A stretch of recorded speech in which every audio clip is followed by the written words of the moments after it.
मैं नाम डाल देता हूं पर मोहम्मद गोरी।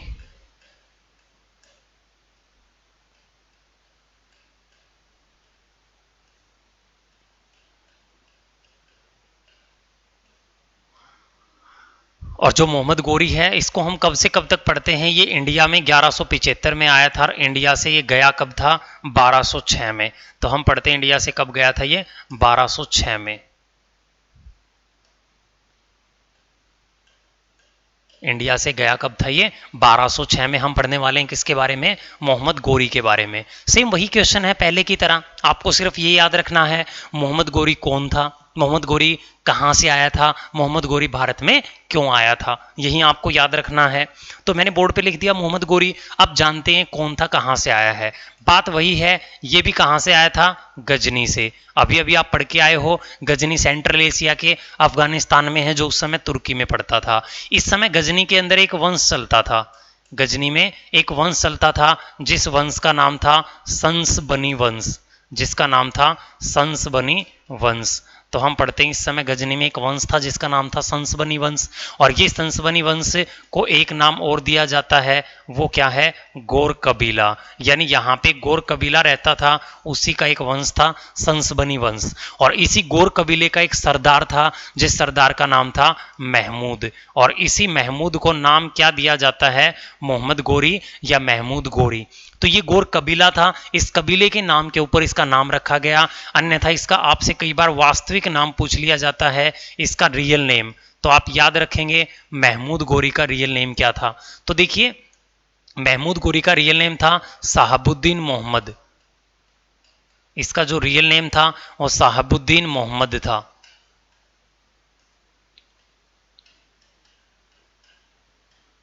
इसका जो रियल नेम था वो साहबुद्दीन मोहम्मद था, या इसी को महमूद बोला जाता था, या महमूद मोहम्मद इसी को बोला जाता था। तो देखिए आपने ये पढ़ लिया ये कौन था या फिर ये कहाँ से आया था। अब हम ये पढ़ते हैं ये भारत में क्यों आया था। तो अभी अभी आप लोगों ने मेरे से ये पढ़ा था, या आप लोगों ने अभी अभी ये सुना था क्या सर, जो भारत है उस समय भारत को सोने की चिड़िया कहा जाता था, और भारत को सोने की चिड़िया बोला जाता था।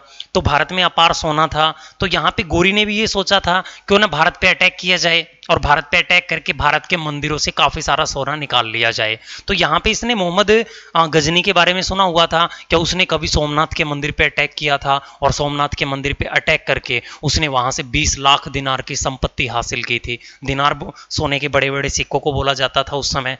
तो देखिए इसने भी अपने सपने को पूरा करने की कोशिश की, लेकिन यहाँ पे कॉमन डिफरेंस था किसके अंदर, मोहम्मद गजनी और किसके बीच में, गोरी के बीच में। तो देखिए जो गजनी था वो क्या करता था, भारत पे अटैक करता, भारत की धन संपदा को लूट लेता, भारत में स्टैचू वर्शिप यानी मूर्ति पूजा को खत्म करता, इस्लाम धर्म का प्रचार प्रसार करता। लेकिन ये भी सेम काम करेगा, ये भी भारत के मंदिरों को लूटेगा, इस्लाम धर्म का प्रचार प्रसार करेगा। लेकिन इसका एक एक्स्ट्रा उद्देश्य था, और वो क्या था इसका, तो हम पढ़ते हैं वो उद्देश्य इसका ये था कि ये जहां तक अटैक करेगा वहां तक अपने साम्राज्य को बढ़ा लेगा। यानी ये क्या करेगा, गजनी से लेके और लगभग पूरे के पूरे उत्तर भारत तक अपना झंडा गाड़ देगा, यानी कि लगभग पूरे के पूरे उत्तर भारत को जीत लेगा और अपने साम्राज्य का विस्तार कर देगा। तो यहां पे हम इसके बारे में पढ़ते हैं। अब देखिए जो ये मोहम्मद गोरी था, मोहम्मद गोरी की सबसे पहले भारत में एंट्री कब हुई, तो मैंने ऊपर भी डेट लिखी हुई, यहां भी लिख देता हूं, 1175 में।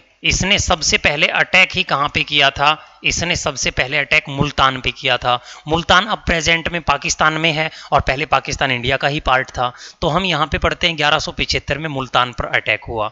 और जैसे ही मुल्तान के ऊपर अटैक हुआ, ये इसने मुल्तान पे अटैक क्यों और किन पे किया था, तो इसने मुल्तान के अंदर कर्माथी जाति के मुस्लिम पर अटैक किया था। इसने मुल्तान में कर्माथी जाति के मुस्लिम पर आक्रमण किया था। अब आप ये कहोगे सर ये खुद भी मुस्लिम है, फिर इसने कर्माथी जाति के मुस्लिम पर अटैक क्यों किया। तो याद करें प्रीवियस क्लास में मैं आपको सिया और सुन्नी पढ़ा के गया था, और वहां पे मैंने आपको बताया था सिया और सुन्नी एक दूसरे के दुश्मन बन चुके थे। तो जो ये कर्माथी जाति है ये सिया मुस्लिम की थी, और जो ये मोहम्मद गोरी था ये सुन्नी मुस्लिम था। इसलिए इसने मुल्तान पे अटैक किया और कर्माथी जाति के सिया मुस्लिम्स को ही इसने लूट लिया, और जो इसकी 1175 में पहली एंट्री मानी जाती है। लेकिन इसने ये सोचा क्या जो सोमनाथ का मंदिर है उस पे भी काफ़ी साल पहले अटैक हुआ था। इसने प्लान किया कि उन्हें एक काम करते हैं, सोमनाथ के मंदिर पे फिर से अटैक कर देते हैं, और जैसे ही सोमनाथ के मंदिर पे अटैक करेंगे वहाँ से काफ़ी सारी मात्रा में ये भी सोना निकाल के लेके आएगा। तो इसने डायरेक्टली क्या किया, इसने डायरेक्टली चढ़ाई कर दी गुजरात की तरफ। और हम पढ़ते हैं, बात है 1178 की। हम पढ़ते हैं 1178। 1178 में इसने क्या किया, गुजरात पे अटैक किया। और गुजरात में भी कहां पे अटैक किया, सोमनाथ के मंदिर के ऊपर। इसने गुजरात पे अटैक करने की कोशिश की, सोमनाथ के मंदिर के ऊपर। आपने अभी भी पढ़ा था, यहां गुजरात के अंदर एक वंश चलता है, यहां पर एक वंश चलता था जिस वंश का नाम क्या था, चालुक्य वंश। तो हम यहां पे पढ़ते हैं, यहां पे एक वंश चलता है जिसका क्या नाम था, चालुक्य वंश। मैं लिख देता हूं एक बार, यहां पे एक वंश चलता था, चालुक्य डायनेस्टी, चालुक्य वंश। और इस चालुक्य वंश का एक राजा था, जिस राजा का नाम क्या था, भीम सेकंड। भीम प्रथम का ही बेटा भीम सेकंड था इस समय। तो देखिए, मोहम्मद गजनी भारत आया उस समय भीम प्रथम राजा था, लेकिन मोहम्मद गोरी भारत आया उस समय भीम सेकंड राजा था। तो ये आप याद रखेंगे।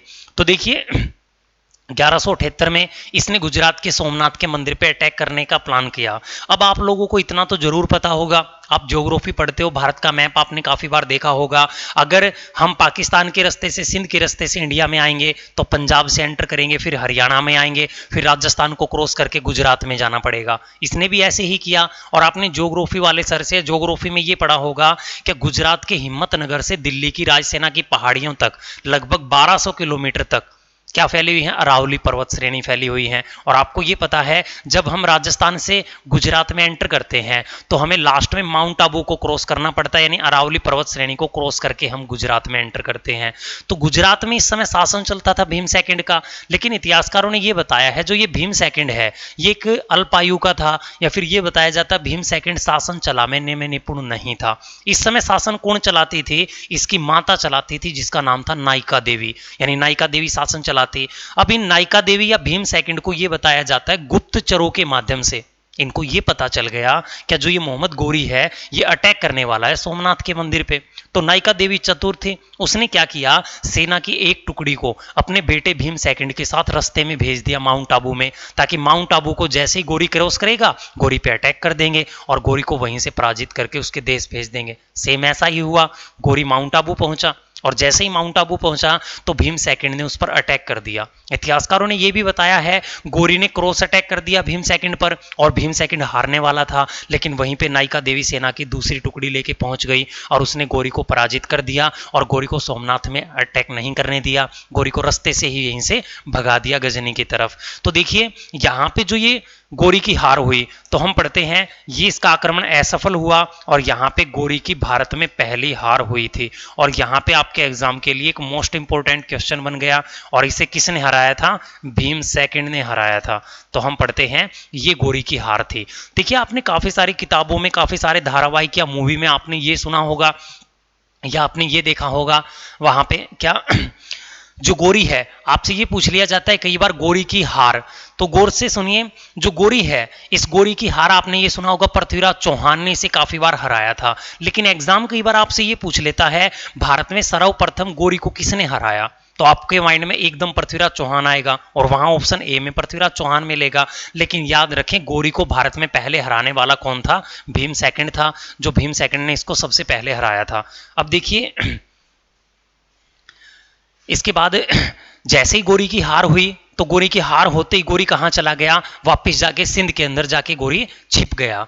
अब देखिए गौर से इस समय गोरी सिंध तक आ चुका था, क्योंकि मुल्तान पे पहले अटैक कर चुका है, इसका आना बाकी था प्रेजेंट इंडिया के अंदर। लेकिन प्रेजेंट इंडिया में अलग अलग स्थान पर अलग अलग राजा थे, शासन कर रहे थे, रूल कर रहे थे। इसको क्या करना था, अलग अलग राजाओं पर अटैक करना था, ये अपने साम्राज्य को बढ़ाना चाहता था। इसलिए हम आगे कंटिन्यू करते हैं और एक बार भारत की दशा को समझने की कोशिश करते हैं। मैं एक साथ है, भारत इस समय 4 कंडीशन में बटा हुआ था या 4 अलग अलग राजाओं की रियासतों में था, तो एक बार उनको समझने की कोशिश करते हैं और आगे कंटिन्यू करते हैं। तो देखिए हम पढ़ते हैं 1178 में गोरी हार चुका, तो गोरी ने क्या किया, बात है अगले ही साल की। हम पढ़ते हैं, बात है अगले ही साल की।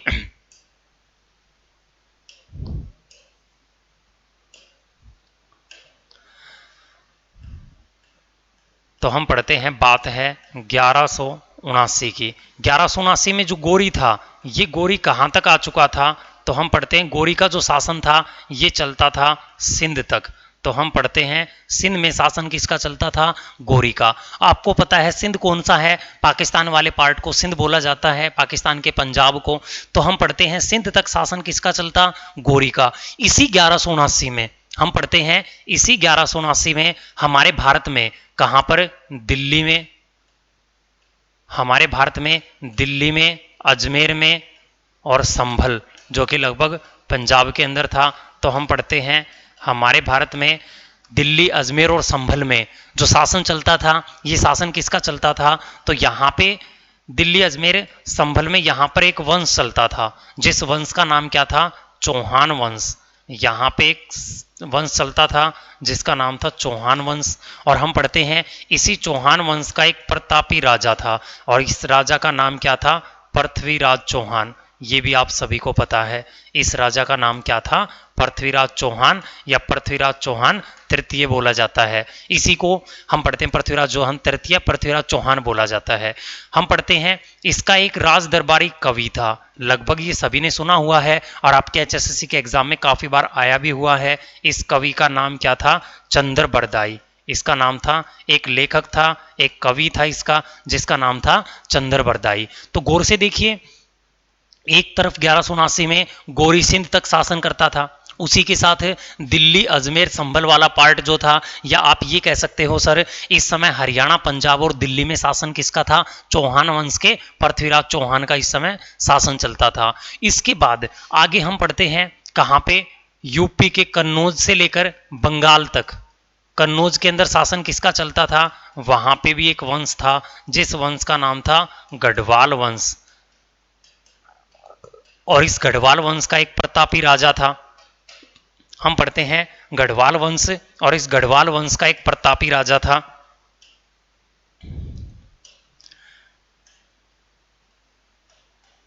जिसका नाम था, हम पढ़ते हैं गढ़वाल वंश का एक प्रतापी राजा जिसका नाम था जयचंद, राजा जयचंद। तो देखिए हम ये पढ़ते हैं, बात है कन्नौज की। कन्नौज में एक वंश चलता था, जिस वंश का नाम है गढ़वाल वंश, और गढ़वाल वंश का एक राजा जयचंद था, और राजा जयचंद की एक बेटी थी। तो हम पढ़ते हैं राजा जयचंद की एक बेटी थी, जिस बेटी का नाम था संयोगिता। तो हम पढ़ते राजा जयचंद की एक बेटी थी जिसका नाम है संयोगिता। राजा जयचंद की एक बेटी थी जिसका नाम था संयोगिता। इस समय गुजरात के अंदर देखिए, इस समय जो गुजरात था उसका तो मैं अभी अभी आपको बता चुका हूं। गुजरात में एक वंश चलता था जिसका नाम था चालुक्य वंश। गुजरात में एक वंश था जिसका नाम था चालुक्य वंश, और इस चालुक्य वंश का एक राजा था जिसका नाम था भीम सेकंड, जिसका नाम था भीम सेकंड। अब समझते हैं सारी की सारी कहानी को। तो सारे स्टूडेंट गौर से बोर्ड पे देखिए, मैंने एक साथ 4 वंश लिखे हैं। अब सारी कहानी को गौर से समझने की कोशिश करें। बात है 1179 की। तो 1179 में सिंध तक गोरी का शासन था। जैसे ही आगे इंडिया में एंटर करते हैं तो हरियाणा, पंजाब और दिल्ली के अंदर शासन चौहान वंश का चलता था। उसको क्रॉस करके जैसे ही आप यूपी, बिहार की तरफ जाओगे तो वहां पे कन्नौज में शासन चलता गढ़वाल वंश के जयचंद का, और इस तरफ गुजरात और एमपी वाले पार्ट में शासन किसका चलता? भीम सेकंड का। अब यहां पे गोरी ने क्या सोचा, क्यों ने काम करते हैं, सिंध तक तो गोरी बढ़ चुका है, उसको तो अपने साम्राज्य का विस्तार करना है। तो उसने सोचा क्यों ना सबसे पहले चौहान पे अटैक करते हैं, क्योंकि इंडिया में इंटर करते ही पंजाब, हरियाणा, दिल्ली लगता है। तो इसने सोचा अगर चौहान को हरा देंगे तो ये उत्तरी जो भारत है ये किसको मिल जाएगा, यहाँ पे कश्मीर तक भी किसको मिल जाएगा? गोरी को। उसके बाद धीरे धीरे भारत में बढ़ेगा और अपने साम्राज्य का विस्तार कर लेगा। तो हम पढ़ते हैं यहाँ पे गोरी ने क्या किया, गोरी ने 1191 में, तो हम पढ़ते हैं गोरी ने 1191 के अंदर अटैक किया किस पे? चौहान पे। और इस युद्ध को नाम क्या दिया जाता है? तराइन का प्रथम युद्ध। तो हम पढ़ते हैं इसको बोला जाता है तराइन का पहला युद्ध, फर्स्ट बैटल ऑफ तराइन। अब देखिए जो ये तराइन का पहला युद्ध है, फर्स्ट बैटल ऑफ तराइन है, तो तराइन का जो पहला युद्ध है, तराइन कहां पे पड़ता है? आपके एचएसएससी में काफी बार एग्जाम में पूछा जाने वाला क्वेश्चन है तराइन का पहला युद्ध। तो आप सभी को पता है हरियाणा के करनाल डिस्ट्रिक्ट के अंदर आज प्रेजेंट में एक स्थान है जिसका नाम है तरावड़ी। इसी तरावड़ी को पहले क्या बोला जाता था? तराइन बोला जाता था। तो हम यहाँ पे पढ़ते हैं तराइन का पहला युद्ध हुआ, और ये पहला युद्ध किस किस के बीच हुआ? एक तरफ तो था गोरी, अटैक करने के लिए आया था और दूसरी तरफ था हमारे पृथ्वीराज चौहान। यहाँ पे ये बताया जाता है पृथ्वीराज चौहान की जीत हुई और गोरी की हार हुई, गोरी को यहाँ पे हरा दिया। लेकिन गोरी क्या करता, हारते ही माफी मांग लेता। गोरी ने पृथ्वीराज चौहान से माफी मांग ली और पृथ्वीराज चौहान भी बड़े दिल का था। पृथ्वीराज चौहान ने क्या किया, गोरी को माफ कर दिया। लेकिन गोरी मानने वाले में से कहाँ था, गोरी अपनी जान बचा के वापस सिंध में चला गया। गोरी का तो सपना ही था वो कभी ना कभी पृथ्वीराज चौहान को हराएगा और पृथ्वीराज चौहान को हरा के वो भारत को जीत लेगा। तो यहाँ पे गौर से देखिए चौहान की जीत हुई थी यहाँ पे।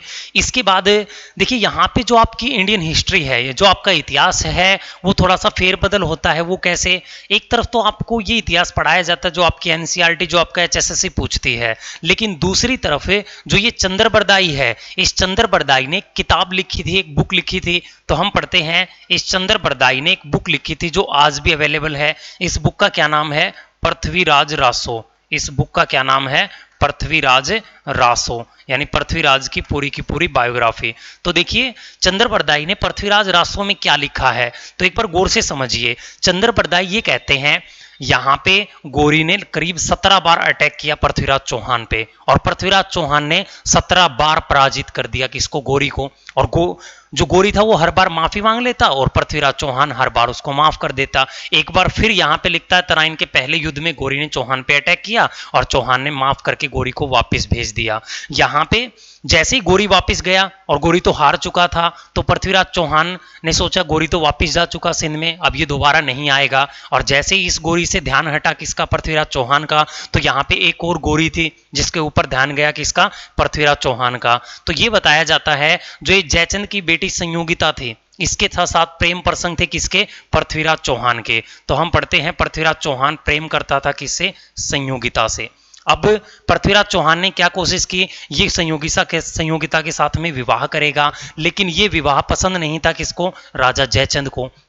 अब जैसे ही राजा जयचंद को पता चला जो संयोगिता है ये प्रेम करती है पृथ्वीराज चौहान से, तो जयचंद ने क्या किया, अपनी संयोगिता बेटी का स्वयंवर रख दिया। और स्वयंवर में क्या होता है, इस जयचंद ने सारे के सारे भारतीय राजाओं को आमंत्रित किया, इनविटेशन किया, और वहां पे सारे भारतीय राजा पहुंचे। वो इसलिए किया था कि इसकी बेटी संयोगिता को जो भी भारतीय राजा पसंद होगा ये उसी को वरमाला डालेगी और उसके साथ विवाह कर लेगी। तो यहाँ पे राजा जयचंद ने क्या किया, सभी भारतीय राजाओं को बुलाया सिवाय पृथ्वीराज चौहान को। और जैसे ही पृथ्वीराज चौहान को नहीं बुलाया तो पृथ्वीराज चौहान इस बात को ईगो पे ले गया और पृथ्वीराज चौहान ने क्या किया, भरे स्वयंवर में अटैक कर दिया और संयोगिता को अगवा कर लिया। और जैसे ही संयोगिता को अगवा कर लिया और संयोगिता को अगवा करके दिल्ली ले गया और संयोगिता के साथ में पृथ्वीराज चौहान ने विवाह कर लिया। तो हम यहाँ पे पढ़ते हैं पृथ्वीराज चौहान ने संयोगिता के साथ में विवाह कर लिया।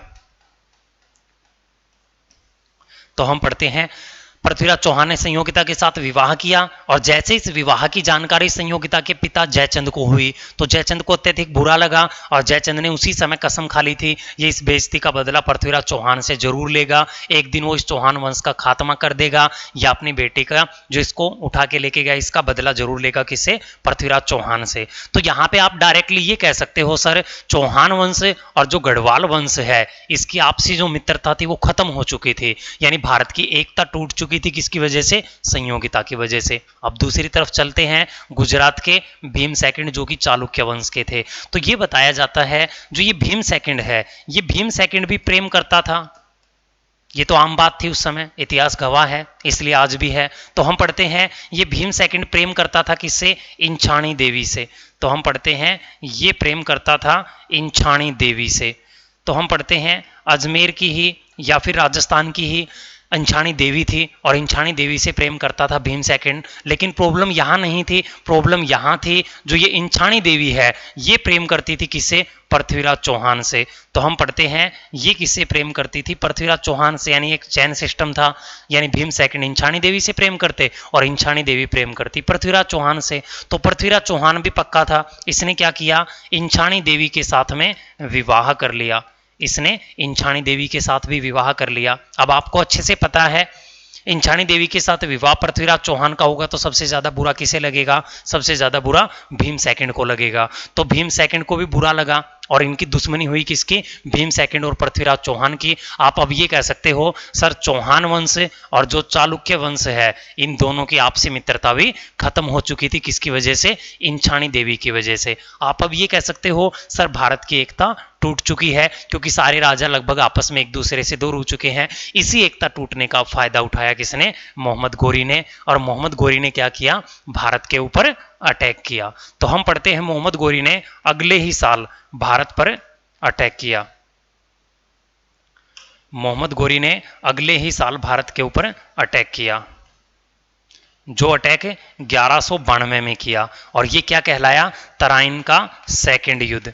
तो हम पढ़ते हैं तराइन का सेकंड युद्ध या सेकंड बैटल ऑफ तराइन। और जो ये दूसरा युद्ध था ये भी किस किस के बीच हुआ था, गोरी था एक तरफ और एक तरफ चौहान था, यानी पृथ्वीराज चौहान। लेकिन यहाँ पे इतिहास में फेरबदल हुआ, यहाँ पे चौहान को हरा दिया गया और चौहान की हत्या कर दी गई, चौहान को मार दिया गया और यहाँ पे गोरी की जीत हुई। अब देखिए यहाँ पे फिर आपके इतिहास में थोड़ा सा फेरबदल है, वो कैसे। एक तरफ तो इतिहासकार आपको ये बताते हैं, आपके एचएसएससी बुक में आपको यही पढ़ना है, एनसीईआरटी में यही लिखा है, तराइन के सिर्फ 2 युद्ध हुए थे, एक में गोरी हारा था, दूसरे में गोरी जीता था और गोरी ने चौहान को मार दिया था और भारत में अपने पैर पसार लिए थे किसने, गोरी ने। लेकिन हम यहाँ पे पढ़ते हैं चौहान की हत्या कर दी। अब आपको इतना तो पता चली गया होगा, चौहान की हत्या होगी, गोरी जीतेगा, तो दिल्ली, अजमेर, संभल यानी कश्मीर तक या उत्तरी भारत अब किसको मिल चुका है, गोरी को। गोरी धीरे धीरे आगे बढ़ चुका है। लेकिन यहाँ पे थोड़ा सा इतिहास में फेरबदल है, और वो फेरबदल क्या है, इसी चंद्रबरदाई के पृथ्वीराज रासो के अंदर। ऐसा पृथ्वीराज रासो में क्या लिखा है वो फिर गौर से सुन लीजिए। तो देखिए पृथ्वीराज रासो में चंद्रबरदाई ये लिखता है, इस तरह इनके दूसरे युद्ध में चौहान की हत्या नहीं हुई, बल्कि चौहान को अंधा करवा के गोरी अपने साथ कहाँ ले गया था, गोरी अपने साथ ले गया था गजनी में। और वहीं गजनी में राजकीय खेल चले हुए थे। जैसे ही राजकीय खेल चले हुए थे तो चंद्रबरदाई लिखता है पृथ्वीराज रासो में, मैंने सुल्तान गोरी को ये कहा, या ये लिखता है मैंने सुल्तान गोरी को ये कहा, हमारे जो पृथ्वीराज चौहान है उनके अंदर एक कला है, और वो कला क्या है, वो शब्द भेदी बाण चलाना जानते हैं, यानी किसी भी टारगेट को बिना देखे वो डायरेक्टली उसे भेद सकते हैं। तो यहाँ पे बिलीव नहीं हुआ किसको, गोरी को इस बात के ऊपर। तो चंद्रबरदाई कहता है, यहाँ पे लिखता है, मैंने सुल्तान के साथ में यानी गोरी के साथ में शर्त लगा ली, क्या हमारे पृथ्वीराज चौहान की बेड़ियां खोल दीजिए और उनके हाथ में तीर और धनुष दीजिए। तो यहाँ पे गोरी ने भी क्या सोचा, हम भी इस कला का कौशल देखना चाहते हैं। तो यहाँ पे चंद्रबरदाई ये लिखता है पृथ्वीराज रासो के अंदर, मैं सुल्तान गोरी के पास गया और तीर और धनुष ली, और मैदान के बीच में बुलाया गया किसको, पृथ्वीराज चौहान को, और पृथ्वीराज चौहान के हाथों में ले जाके मैंने तीर और धनुष दे दिए, और पृथ्वीराज चौहान के कान में जाके मैंने ये कहा, 4 बास 24 गज अंगुल अष्ट प्रमाण ता ऊपर सुल्तान है चूक मती चौहान। यानी चंद्रबरदाई लिखता है, या चंद्रबरदाई कहता है, मैंने पृथ्वीराज चौहान के कान में कहा, आपसे 24 गज की दूरी के ऊपर बैठे हुए हैं सुल्तान गोरी, और आपकी 4 उंगली और 1 अंगूठा इस बात का प्रमाण है कि आपके द्वारा चलाया हुआ तीर कभी नहीं चुकेगा। इसलिए कंसंट्रेट हों और भारत में अपनी हार का बदला लें, और जिस तरफ से आवाज आए आप तीर चला दीजिए। तो जैसे ही चंद्रबरदाई ने गोरी को तीर चलाने के लिए कहा, और जैसे ही गोरी ने आवाज लगाई तो पृथ्वीराज चौहान ने उसी आवाज की तरफ तीर चला दिया, और वहीं गोरी ढेर हुआ और गोरी वहीं पे मारा गया। और चंद्रबरदाई लिखता है, जय हो पृथ्वीराज की, क्योंकि पृथ्वीराज चौहान ने अपनी हार का बदला ले लिया। और चंद्रबरदाई लिखता है, मैंने अपना खंजर निकाला और पृथ्वीराज चौहान को ही मार दिया। क्यों, क्योंकि कोई राजपूत वहां मुस्लिमों के हाथों मरना पसंद नहीं करता, और एंड हो गया किसका, पृथ्वीराज रासो का। लेकिन आपको सभी को बता दूं, ये सारी कहानियां ये काल्पनिक हैं, ये सारी की सारी घटनाएं काल्पनिक हैं, क्योंकि ये माना जाता है ये जो सारी बातें हैं पृथ्वीराज रासो में सब झूठ हैं। ये मैंने आपको इसलिए बताया क्योंकि काफ़ी सारी बुक में आपने कभी कभार सुना होगा। तो आपको मैं बता दूं, आपको पढ़ना है एचएसएससी के अकॉर्डिंग, उसमें सिर्फ इतना ही है कि तराइन के सिर्फ 2 युद्ध हुए थे, एक में चौहान जीता, एक में चौहान हारा और चौहान की हत्या हो गई थी। अब आप इतना समझ गए हैं, चौहान की हत्या होगी तो दिल्ली, अजमेर, कश्मीर, संभल जितना भी उत्तरी भारत है वो किसको मिल गया है, गोरी को मिल गया है, यानी लगभग उत्तरी भारत गोरी के हाथों में आ चुका है। अब गोरी को धीरे धीरे आगे बढ़ना है तो गोरी को किसके साथ लड़ना पड़ेगा, कन्नौज के शासक जयचंद के साथ। लेकिन यहाँ पे कुछ इतिहासकारों ने यह भी बताया है यानी चंद्रवरदाई ने यह भी बताया है पृथ्वीराज चौहान के हारने का कारण ही कौन था, जयचंद, यानी घर का भेदी लंका ढाए। तो ये कहा गया है जयचंद ने अपनी उस हार का, उस बेइज्जती का बदला लेने के लिए गौरी को आमंत्रित किया और गौरी का साथ भी दिया था। लेकिन जयचंद कोई गौरी का रिश्तेदार तो था नहीं और गौरी का सपना ही था भारत को जीतना, तो गौरी ने अगला अटैक ही किस पे कर दिया, जयचंद पे। तो हम यहां पढ़ते हैं, बात है 1194 की, बात है 1194 की। 1194 में एक और युद्ध हुआ, तो हम पढ़ते हैं 1194 में, एक मिनट,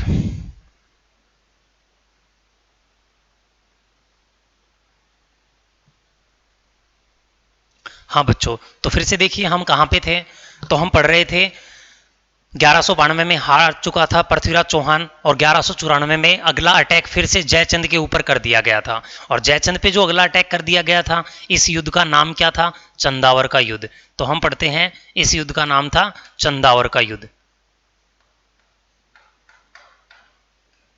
बैटल ऑफ चंदावर या फिर चंदावर का युद्ध। तो हम पढ़ते हैं ये चंदावर का युद्ध था। और ये चंदावर का युद्ध किस किस के बीच हुआ था, तो हम पढ़ते हैं चंदावर का युद्ध हुआ था, एक तरफ तो गोरी था और दूसरी तरफ यही राजा जयचंद था। तो हम पढ़ते हैं एक तरफ गोरी और एक तरफ राजा जयचंद। यहाँ पे राजा जयचंद की हार हुई और गोरी की यहाँ पर जीत हुई थी। तो गौर से देखिए, गोरी ने इस युद्ध को भी जीत लिया, जयचंद को हरा दिया। अब आप ये बोल सकते हो सर गोरी धीरे धीरे भारत में बढ़ चुका है, कन्नौज यानी यूपी से लेके बंगाल तक सारा का सारा पार्ट किसने जीत लिया है, गोरी ने। गोरी का सपना पूरा हुआ। गोरी ने सोचा ये था भारत तक अपना साम्राज्य विस्तार करना, यानी गजनी से लेके लगभग यूपी बंगाल तक जो पार्ट था वो गोरी जीत चुका था। और जैसे ही गोरी ने इतना सारा पार्ट जीत लिया था, इसके बाद गोरी ने निर्णय लिया अब उसे भारत से वापस चले जाना चाहिए। तो यहाँ पे हम पढ़ते हैं नेक्स्ट आगे। तो देखिए यहाँ पे क्वेश्चन बनता आपका, वो मैं थोड़ा सा बता देता हूं। तो गौर से देखिए, जैसे ही 1192 के अंदर, 1192 में आपने अभी भी तराइन का युद्ध पढ़ा था, गोरी ने अजमेर को जीत लिया था पृथ्वीराज चौहान से। तो 1192 में गोरी के साथ भारत में गोरी का गुरु आया था। तो हम पढ़ते हैं, गोरी का एक गुरु था जिसका नाम था ख्वाजा मोइनुद्दीन चिश्ती, जिसका नाम था ख्वाजा मोइनुद्दीन चिश्ती, जिसका नाम था ख्वाजा मोइनुद्दीन चिश्ती। तो गौर से देखिए, ये ख्वाजा मोइनुद्दीन चिश्ती भारत आया था और इसको आते ही क्या दे दिया गोरी ने, अपने गुरु को अजमेर गिफ्ट कर दिया। और इसने अजमेर में ही क्या बना ली, अपनी कोटेज यानी अपनी कुटिया स्थापित कर ली। और आज प्रेजेंट में इसी कुटिया को क्या बोला जाता है, अजमेर शरीफ। इसी को बोला जाता है अजमेर शरीफ। यानी आपको पता होगा भारत में सबसे बड़ा पूजनीय स्थल किसका, मुस्लिम्स का, इस्लाम धर्म का। और सबसे बड़ा पूजनीय स्थल कौन सा है, अजमेर शरीफ। जो अजमेर शरीफ है वो यही ख्वाजा मोइनुद्दीन चिश्ती की दरगाह है। इसी की दरगाह पे माथा टेकने के लिए भारत के सारे मुस्लिम पहुंचते हैं, जो कि गोरी के गुरु की दरगाह है। आप इसे आगे कंटिन्यू करते हैं। तो गोरी ने भारत से जाने का निर्णय ले लिया क्योंकि गोरी लगभग भारत को जीत चुका था और गोरी भारत में अपने साथ अपने गुलाम लेके आया था। अभी अभी आपने जो देखिए, मैं एक बार फिर से बताता हूं एक क्वेश्चन आपको। अभी अभी मैंने आपको ये बताया था, जो ये चंदावर का युद्ध हुआ था, इसमें गोरी की जीत कैसे हुई थी। तो इसमें गोरी का साथ दिया था गोरी के गुलाम ने। और गोरी के गुलाम का नाम क्या था, उसका नाम था कुतुबुद्दीन ऐबक। और गोरी का साथ दिया तो गोरी ने क्या किया, अपनी बेटी की शादी किसके साथ कर दी, अपने गुलाम के साथ, कुतुबुद्दीन ऐबक के साथ कर दी थी। तो हम ये पढ़ते हैं आगे। यहां पे गोरी ने भारत से जाने का निर्णय लिया, लेकिन उससे पहले गोरी ने क्या किया, अपना जितना भी साम्राज्य था वो अपने 4 गुलामों के अंदर बांट दिया। गोरी ने अपने 4 गुलामों के अंदर सारा का सारा साम्राज्य बांट दिया। और गोरी के वो 4 गुलाम कौन थे, तो वो देखिए, गोरी का एक सबसे इंपॉर्टेंट गुलाम था जिसका नाम था कुतुबुद्दीन ऐबक। गोरी का सबसे इंपॉर्टेंट गुलाम जिसका नाम था कुतुबुद्दीन ऐबक। इसको क्या दे दिया गोरी ने, इसको सबसे इंपॉर्टेंट पार्ट दिया, जो दिल्ली और लाहौर, यानी दिल्ली से लेके लाहौर तक का जो पार्ट था वो किसको दे दिया, कुतुबुद्दीन ऐबक को। इसके बाद इसका एक और गुलाम था जिसका नाम था ताजुद्दीन यलदौज। इसको कौन सा पार्ट दिया, गजनी वाला पार्ट ताजुद्दीन यलदौज को मिला। इसके बाद इसका नसीरुद्दीन कुबाचा नाम से एक और गुलाम था और इसको कौन सा पार्ट मिला था, मुल्तान, यानी कि लगभग पाकिस्तान वाला पार्ट इसको दे दिया। इसके बाद इसका एक और गुलाम था जिसका नाम था बख्तियार खिलजी, जिसका नाम था बख्तियार खिलजी। तो आप ये भी याद रखोगे, जो ये बख्तियार खिलजी है, इस बख्तियार खिलजी को कौन सा पार्ट मिला था? बंगाल वाला। तो गोरी ने क्या किया, अपने चारों गुलामों के अंदर अपना सारा का सारा साम्राज्य का विस्तार कर दिया और इनको बुला के ये कहा, देखिए हम भारत में आए थे, भारत की धन संपदा को लूटने के लिए, इस्लाम धर्म का प्रचार प्रसार करने के लिए और अपना साम्राज्य का विस्तार करने के लिए। तो यहाँ पे गोरी ने अपने गुलामों को ये कहा, देखिए हम भारत में अपने साम्राज्य का विस्तार कर चुके हैं, अब आप चारों का काम क्या है, आपको भारत में इस्लाम धर्म का प्रचार प्रसार करना है। ये बात बोल के गोरी भारत से चल निकला। और हम पढ़ते हैं गोरी भारत से 1206 ईस्वी में चल दिया। और जैसे ही गोरी भारत से गया और वो सिंध नामक स्थान के ऊपर पहुंचा, तो सिंध के अंदर गोरी के ऊपर अटैक कर दिया किसने? खोखर जाटों ने, और गोरी को घायल कर दिया। घायल गोरी को इल्तुतमिश बचा के ले गया गजनी, लेकिन जाटों ने अटैक करके उसको इतना घायल कर दिया कि गोरी वहां पहुंचते पहुंचते मारा गया। तो हम पढ़ते हैं 1206 के अंदर गोरी की डेथ हो चुकी थी, गोरी की मृत्यु हो गई थी, क्योंकि गोरी पे अटैक कर दिया गया था। तो ये है आप लोगों का मोहम्मद गोरी। तो मोहम्मद गोरी से आने वाले जितने भी क्वेश्चन हैं वो सारे के सारे मैं आपको करवा चुका हूं। तो आज की क्लास में हमने यही पढ़ा था, मोहम्मद गजनी के बारे में, मोहम्मद गोरी के बारे में, जो 2 सफल तुर्क आक्रमण हुए थे भारत के ऊपर।